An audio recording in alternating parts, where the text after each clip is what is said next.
Hey, I'm JD. Welcome to my channel. Please subscribe. Please hit like. And I'm kind of semi-back right now. 3 weeks ago, I had a total hip replacement, they call it. My left hip has been completely replaced. It's a pretty interesting operation. The operation's pretty brief, but they jammed this giant spike through the center of the bone of your femur, and it looks pretty scary in an x-ray, but it's an amazing operation. So I've got that done. So I'm titanium man on one side, titanium, which doesn't affect actually the watches I work on. So you can't bring it near titanium and it causes a hairspring problem. So what I have here is I'm going to have a look at a watch that was given to me to have a look at. I'm a bit afraid of it. I went to Chris Spinner's channel to take a look at what he did with this watch, and I went to TikTok Productions. A long time ago, I bought all their videos, by the way, and they're a pretty good company, and they've got good videos on how to repair pocket watches. I was going to go dig a video out, but I decided no, it's take a while to do that. So here's the jar this was given to me in. The jar looks as old as the watch. So, and I've got a chain. It's funny, I was watching an old movie yesterday called Tombstone with Kurt Russell. He's wide erp. So Tombstone is a very interesting movie. It's got a lot of big actors in Tombstone. But the first guy walking off the train, wide erp, I noticed as he was stepping down, they showed him from the feet moving up, and guess what? He had a pocket watch chain. I was like, this is cool. Cool stuff. So wide erp. It's a 3-hour movie with the ads on TV, but probably 2.5 without it. So here is a key. This is a key needed, I think, to wind this watch. I won't be doing all the work on this watch because I can only sit on my bench for maybe half an hour. So I just wanted to go and have a quick look at this watch. I'm going to have to go get my glasses because this is a very interesting watch. As you can see, it is old. And we're going to have a look at what this looks like on the inside. So let me get my glasses and I'll be right back. Now I'm sporting the right eyewear. So I'm not an expert at these Fusee watches. So I think this is a Fusee watch. It looks like there is a back cover here. It also looks like there is a door that you move out of the way right here. So I've got to investigate what that's all about. There's a door right there. There is some knurling on the case on the side. The glass or the crystal on the top looks like it's in fairly good condition, as are the hands. It doesn't look like I can set this watch the way it is now. I would have to open it up to set it. I think this is hinged, so I think you basically have to open the top here of this like that, and there it is hinged. And again, not sure how to take this thing apart, but I will figure this out over time. And then you set the hands with this key, I believe. Again, I'm just guessing, but I think this sets the hands on the watch, or the time rather, on the watch like that. So that's one of the first things I would do, is to remove that.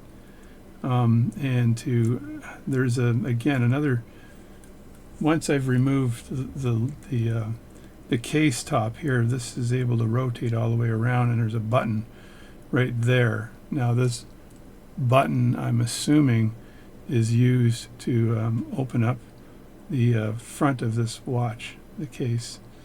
So now if I look at the back of the watch, there's a hinge here, which I got to assume that on the other side of this, this is able to, if I look at the exact opposite side, then this case back is able to pop open.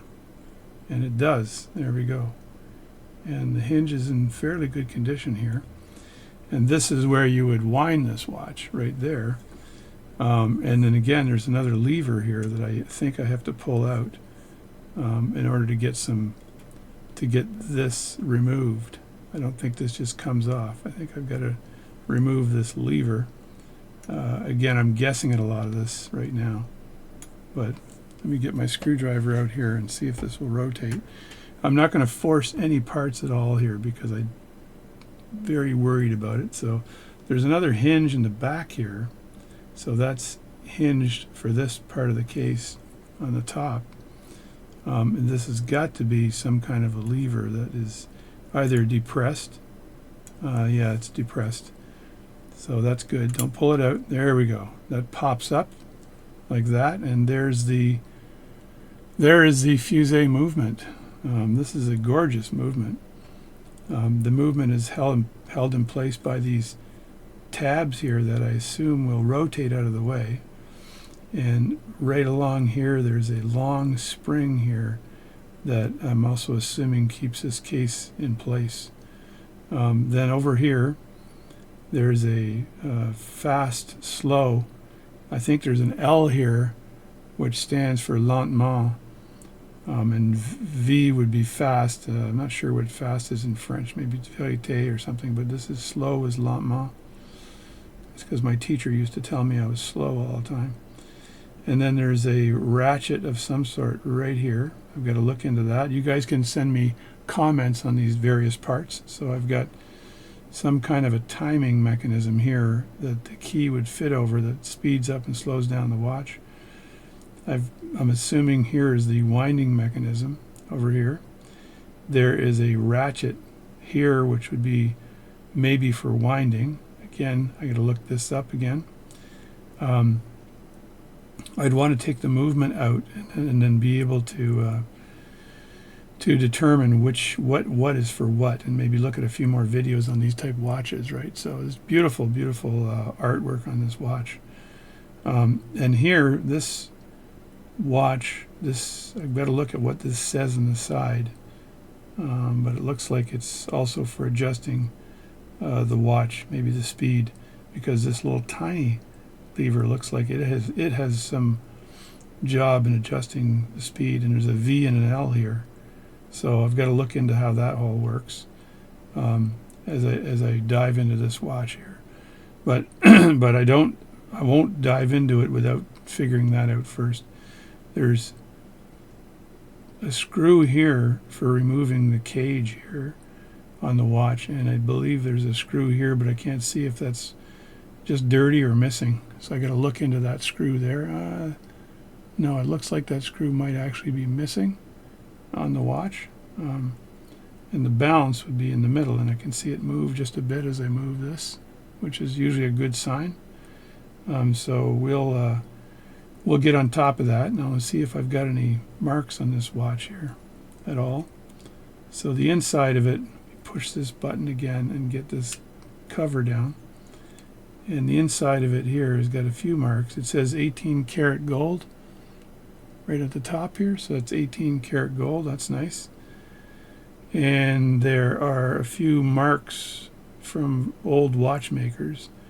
On the case it says 3901 on the top here, so I'm not sure what that means, and an OPG or OPC, which might have been the case maker of the day. So that's all there is there. And again, there's some marks on the watch, which the previous watchmakers might have done some work on this. So that's the back of this watch. And again, like I said on the front, I'm pretty sure to pop the crystal out, I probably have to depress the button right on the side here, and that button would allow me to pop, either depress it or move it out of the way. It looks like it actually just goes left and right, and then that allows you to move the crystal out, maybe, I'm not sure. So I want some feedback on that as well. Someone can let me know whether this actually is used to pop this crystal out. I don't work on European watches like this. This is the first time I've worked on one of these. I believe it's a Fusee. I don't want to screw it up, so I want some advice on this, please. And then we'll attack it once I get the right advice. Any advice is good, by the way. I can see, if I look through the edge of this thing, I can see that the face pulls up. It's in fairly good condition. It only has a crack down here. There's a crack, and then there's some porcelain or whatever material this is, likely porcelain. That's kind of cracked there as well. The first thing I would do with this watch would be to remove the hands. The hands look like they're gold hands as well, so this watch is a nice treasure. It's from a friend of mine who I've worked with over the years, and it's something that has been working for forever, but it passed down to him from his family. So doesn't seem like there are any other markings on this watch that would tell me where it was manufactured, other than the V and the Verite and the F and the V may be indicating that it's for slowing down and speeding up. So give me some advice on this, please, before I open this up. I don't want to just try things out. That's never a good thing. As you know, I work on vintage North American pocket watches primarily. I've got them nailed. I've done pretty much every type of North American pocket watch now. So I've got good experience on all of those. I won't attack this until I actually can find out what some of these features are for on the watch and how to properly disassemble it. Even though it's not working right now, I don't want to make it not work worse. There's some good engineering advice for you. So that's it. So I'm JD. Welcome to my channel. I'll be back probably doing watchmaking permanently in a week. Right now I'm good for another 15 minutes maybe on the bench, and I've got to get up, move around, and sit down in a different chair. So thanks a lot. Hip's doing well, and shout out to Sonny Morehouse out there who runs the Facebook channel for watchmakers, amateur watchmakers. Look it up. It's a great channel, and there's a lot of really smart people on that channel that can help you with your watchmaking hobby. So again, JD here. Thanks a lot. Thanks for TikTok Productions and the gentleman who started that many years ago. And again, I bought his videos. They're very good videos on how to maintain pocket watches. He also has videos on how to use a lathe. So that's it, and I'll catch you later.